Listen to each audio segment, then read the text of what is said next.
Irmãos queridos, nós estamos sempre destacando o tema tão importante deste ano, que é a vida abundante, desfrutando ou vivendo a vida abundante, porque esse é o desejo de Deus, é o plano de Deus, e isto é o que nasceu no coração de Deus, para que nós desde o início fôssemos essas pessoas que pudessem desfrutar do melhor que Deus tem para nos dar. No Éden, o homem foi colocado no melhor lugar do mundo. Deus construiu o mundo, fez um jardim, colocou o homem ali. E ali ele era cercado de amor, cuidado. Ele não sabia o que era medo, ele não sabia o que era angústia. Ele não tinha a responsabilidade de tomar decisões difíceis, porque Deus já havia definido tudo para que ele pudesse ter uma vida abundante, uma vida que não lhe faltasse nada. E esse ano nós estamos pensando sobre esse tema, porque não foi somente uma inspiração do Éden, mas principalmente porque esta é a palavra de Jesus para você e para mim, e para todos aqueles, seja os de perto, seja os de longe, seja os que nos visitam, seja os que passam ali pela rua, sejam os que estão com os corações perdidos, sejam aqueles que estão preocupados. Jesus Cristo, ele disse que o ladrão veio senão para matar, roubar e destruir, mas eu vim para que tenham vida e vida com abundância. E hoje nós estamos entrando no segundo ciclo, estamos no primeiro trimestre pensando sobre esse assunto, e no mês de março estaremos falando sobre vida abundante e santidade, porque tudo também começa com santidade.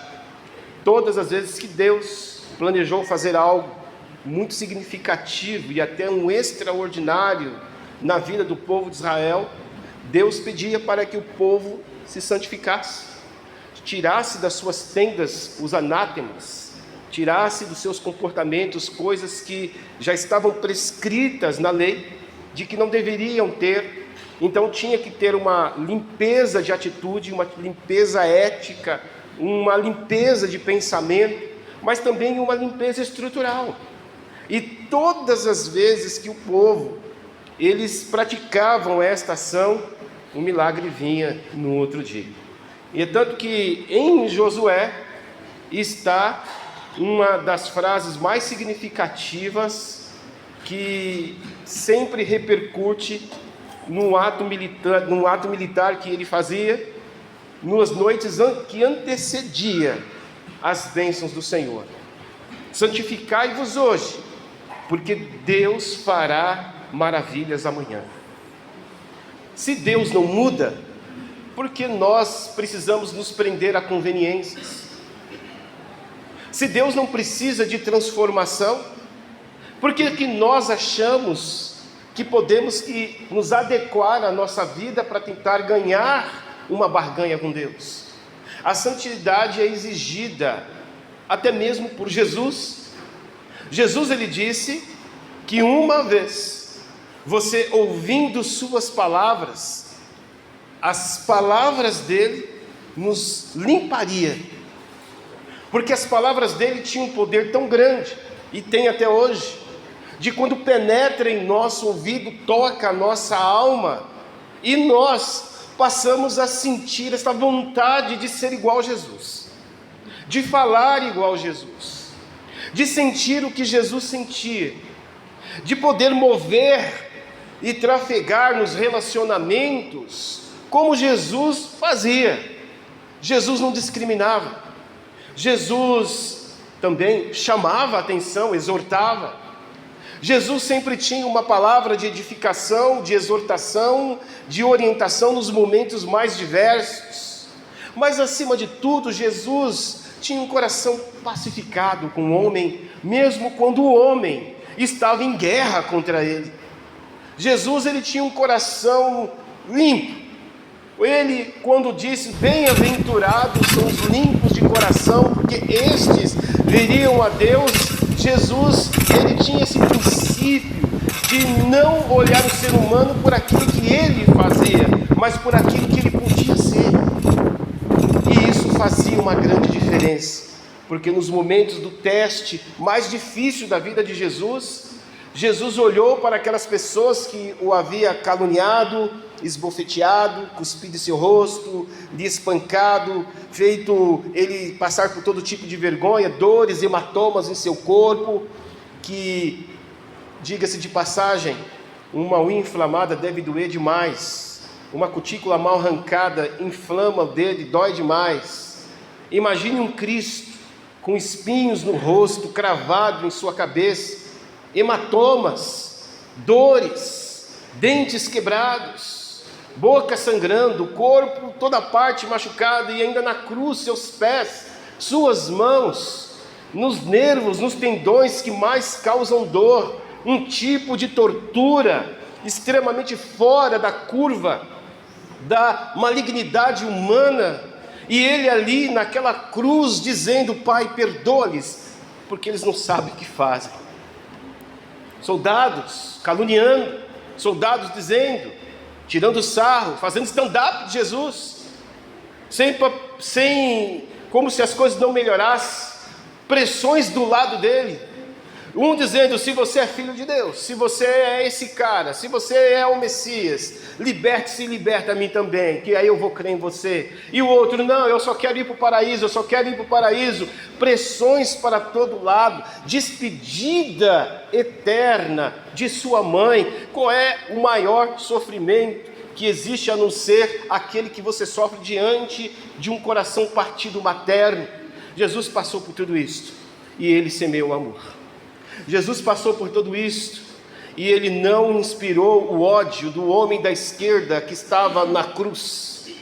Jesus simplesmente viveu uma santidade da alma. Porque quando nós falamos em santidade, muitas pessoas ficam preocupadas, dizendo: e agora? Eu tenho que parar de ver pornografia? Sim, você tem que parar de ver pornografia. E agora? Eu tenho que parar de falar mal dos outros? Sim, você tem que parar de falar mal dos outros. E agora? Eu tenho que parar de fumar? Sim, você tem que parar de fumar. Porque santidade tem a ver com o cuidado do físico, do cuidado do corpo, porque o corpo, ele é o templo do Espírito Santo. Ué, mas eu tenho que parar de ter as minhas liberdades na minha vida do namoro? Sim, porque isso não é namoro, é promiscuidade. Mas não é, eu tenho que parar de falar mal dos outros? Sim, porque Deus está te vendo. E isso é pior, porque quando Deus está te vendo, quando ninguém está vendo, é aí que começa o verdadeiro julgamento. Então, como eu tenho que ser?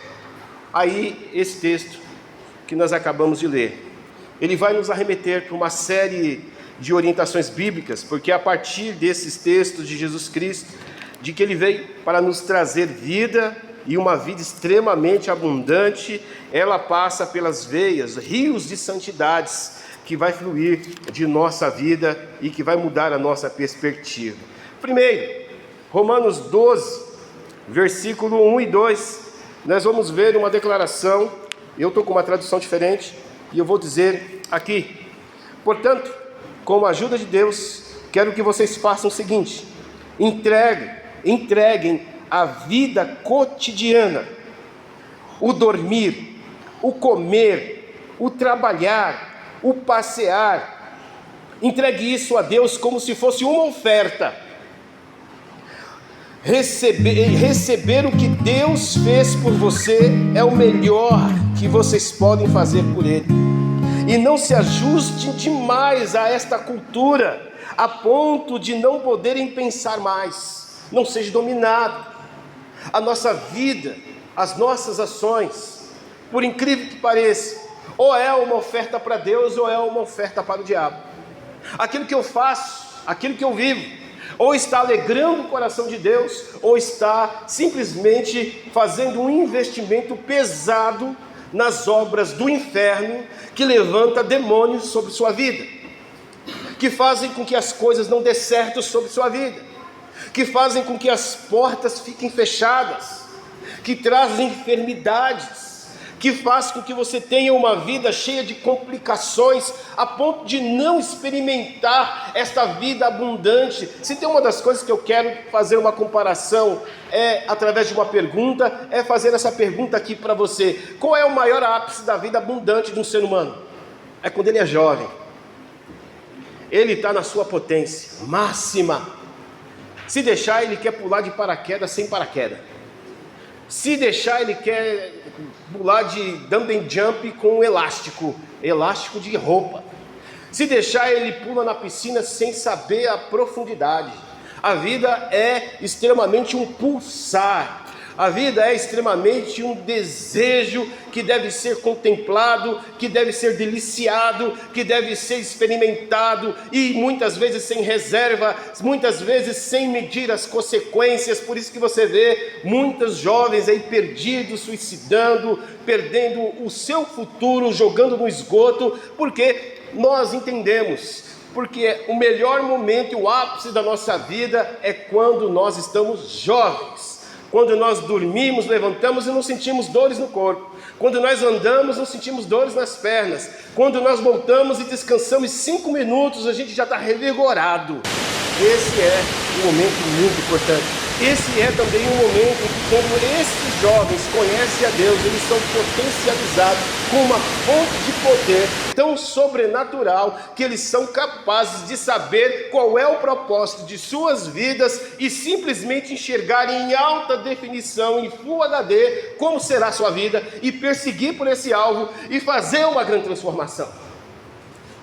Quando o jovem, quando o ser humano, ele coloca um alvo, um objetivo na sua cabeça, na sua vida, e esse objetivo está alinhado à vontade de Deus, coisas incríveis começam a acontecer. Jesus Cristo, ele começa a dizer isso. Mas uma coisa você precisa entender: ou você está vivendo para um crescimento constante e experimentar abundância por abundância, porque vida abundante não significa que você não vai ter dificuldade. Vida abundante não significa que você não vai passar por momentos difíceis, mas vida abundante significa que, independente da circunstância que você estiver passando, as promessas de Cristo estará cumprindo sobre sua vida, porque você decidiu a viver ao lado desse Cristo abundante. E isso vai fazer uma grande diferença na sua vida, na sua jornada, nas suas decisões. Por isso que o apóstolo Paulo diz de maneira muito clara que nós precisamos viver como se esta nova vida cristã, tudo que fizermos é como se estivéssemos presenteando a Deus. E por falar presentear a Deus, talvez você e muitos de nós, quando se fala de santidade, ou nós temos a tendência de pensar religiosamente que santidade é você procurar ser um religioso chato, ser um religioso antipático, um religioso julgador, para poder medir a sua santidade ao outro, um religioso que muitas vezes corta o relacionamento com a sociedade.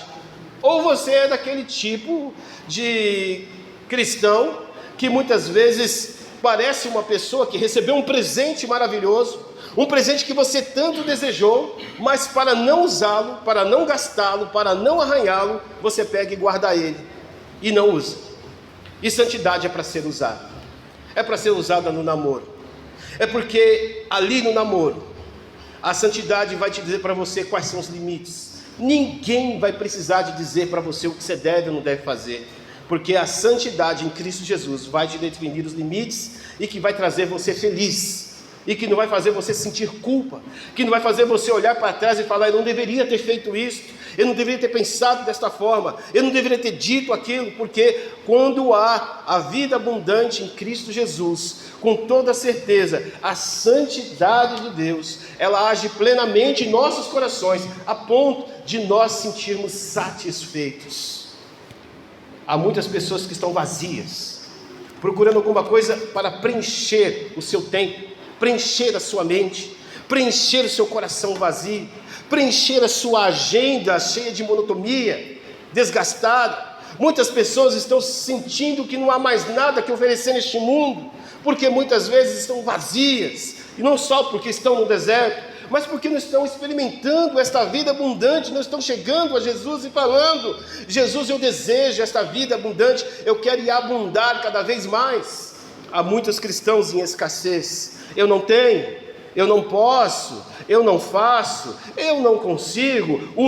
Eu não é muito. É como se eles não fossem programados para serem felizes. E eu quero dizer para você, pelo fato de você ter o DNA de Deus na sua vida, que é a imagem e semelhança dele em você, mesmo que arranhado pelo pecado, ainda assim, dentro de você existe algo poderoso, que é a essência de Deus, e que Jesus Cristo veio curar, restaurar, transformar, para que você seja parecido com Ele.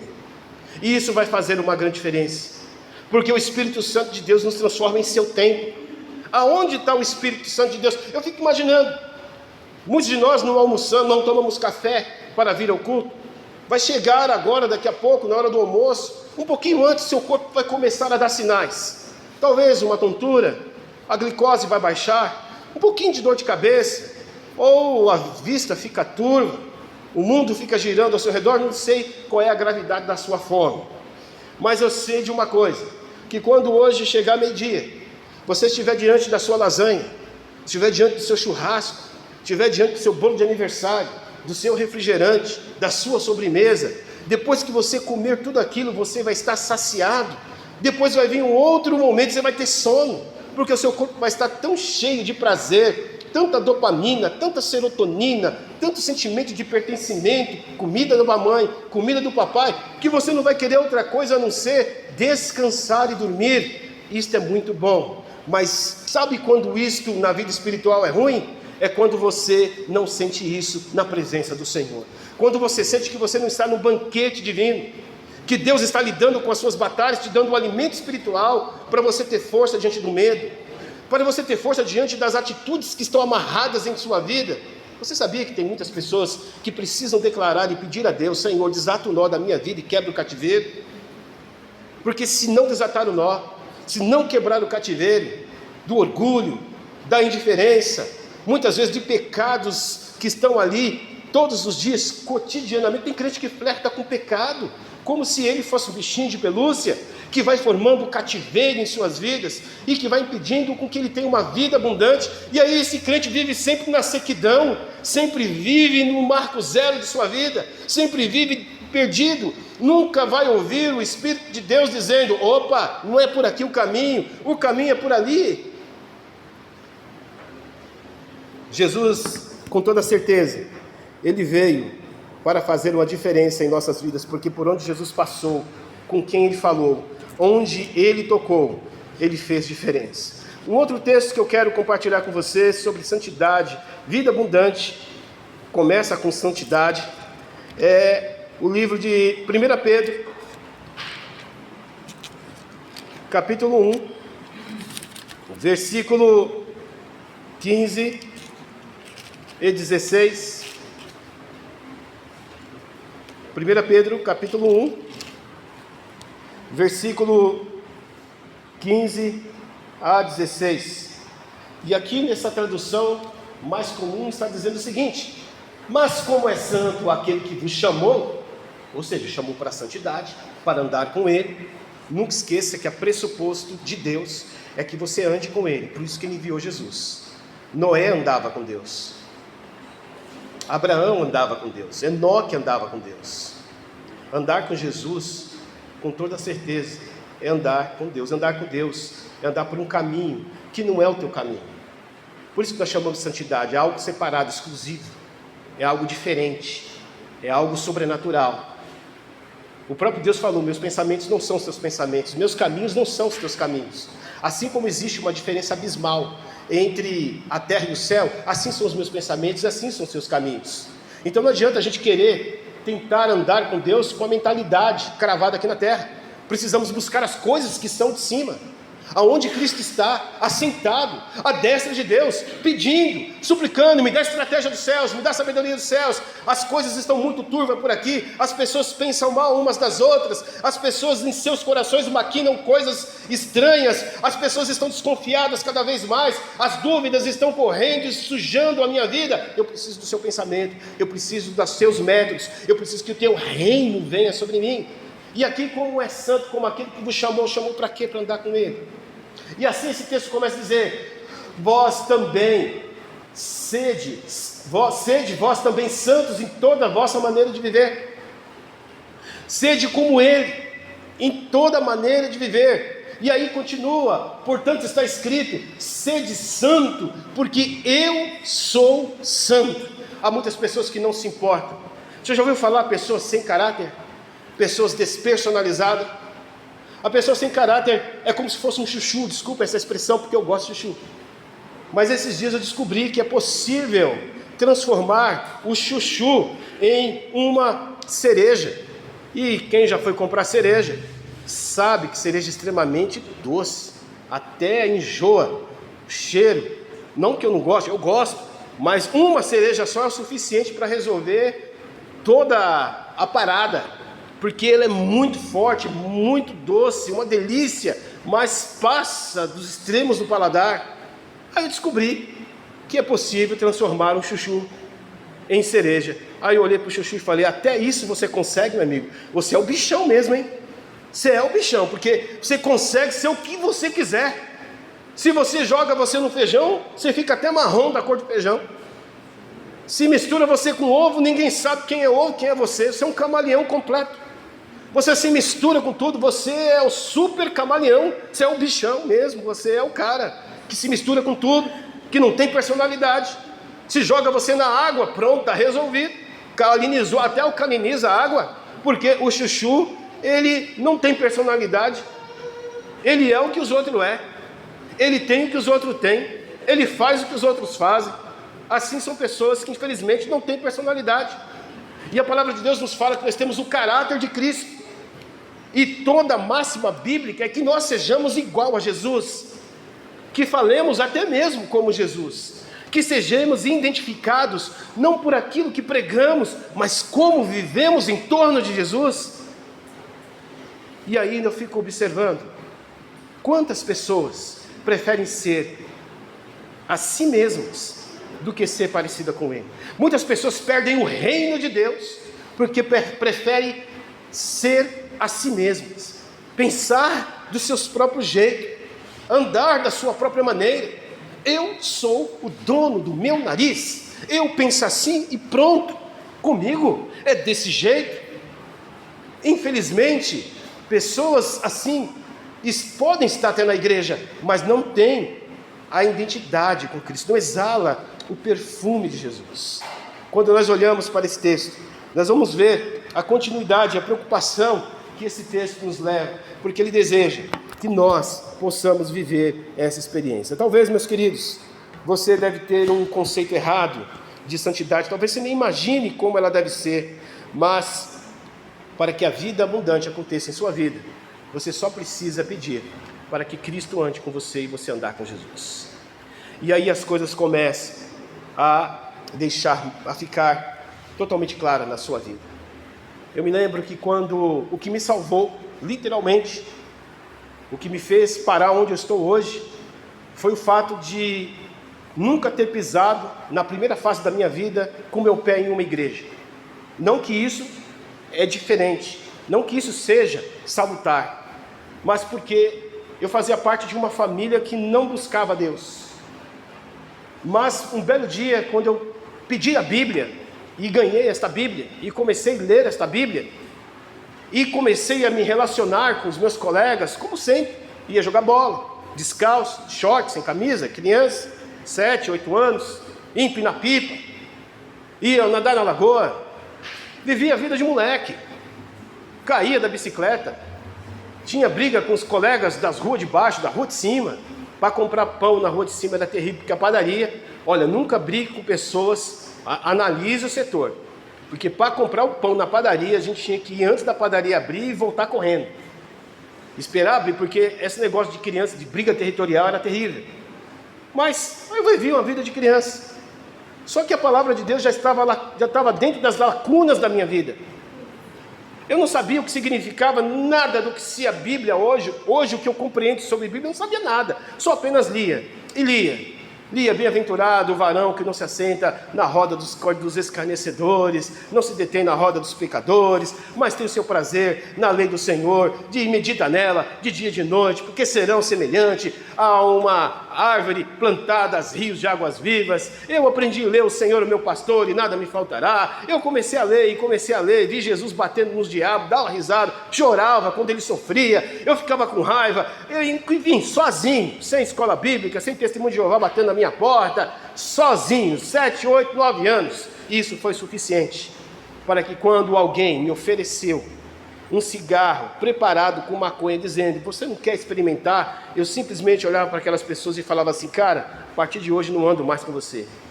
E não tinha recebido nenhum conselho de mamãe, não tinha informações na televisão sobre isso. A única coisa que a gente sabia que tinha na televisão é que aparecia uma tela a partir de determinado horário dizendo: horário livre para criança e horário proibido para as crianças, a lei da censura. Será que você lembra disso?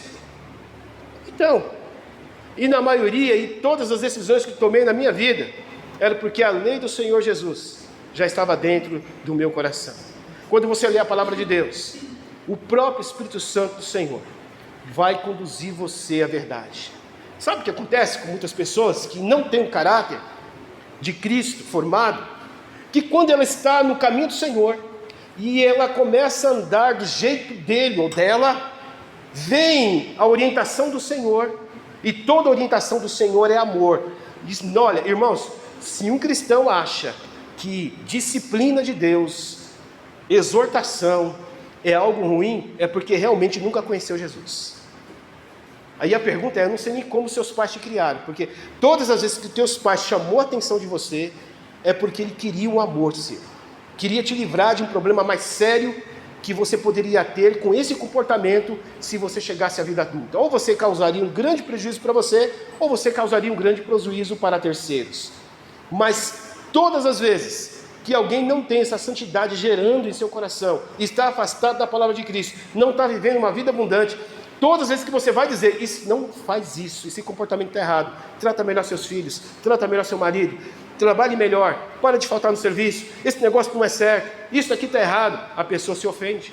Leva não só para o sentido pessoal, mas parece que os demônios que estavam ali dentro do coração dessa pessoa, roubando, matando e destruindo, manifesta sobre a vida dessa pessoa, e essa pessoa passa a odiar você.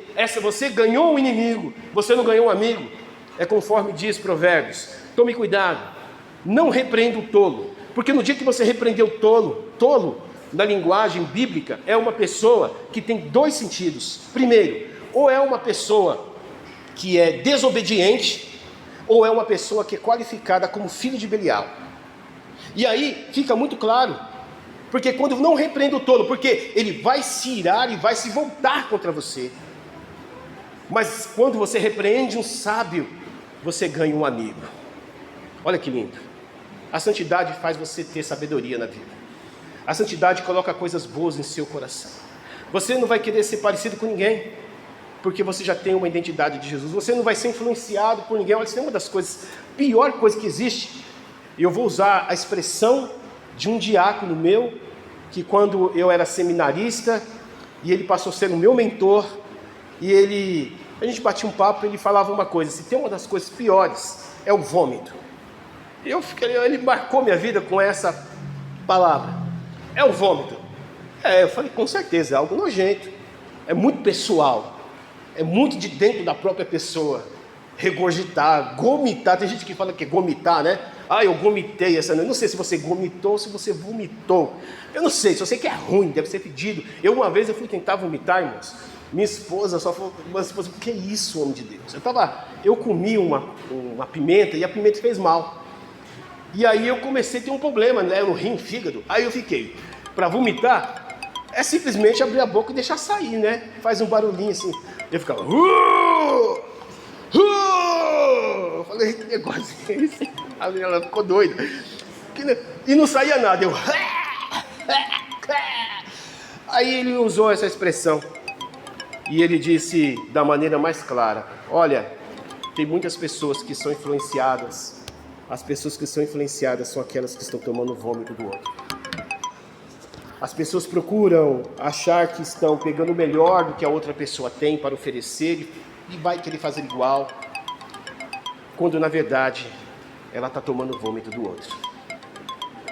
E muitas vezes, meus queridos, nós não percebemos. Quem é que te influencia hoje? Você jovem, você adulto. Mulheres, quem te influencia? São as ideologias das novelas. Quem é que te influencia? Você está tomando vômito das novelas. Junto com aquele vômito vem todo tipo de porcaria que o corpo rejeita, que Deus rejeita. E você, jovem, você está imitando quem? Quem é o seu influencer pessoal? Qual é o canal que você mais assiste na internet? Qual é a sua lista, playlist preferida? O que está rolando ali? Quais são os vômitos que você está bebendo ali, achando que está bom?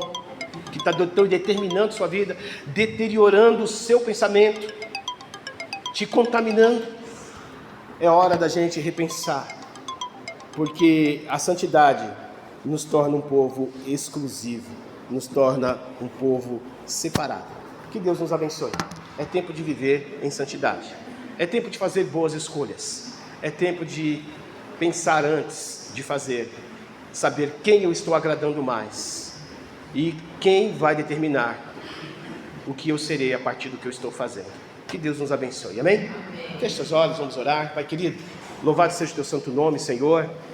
E queremos viver a vida abundante. Sabemos que a vida abundante, ela é uma promessa.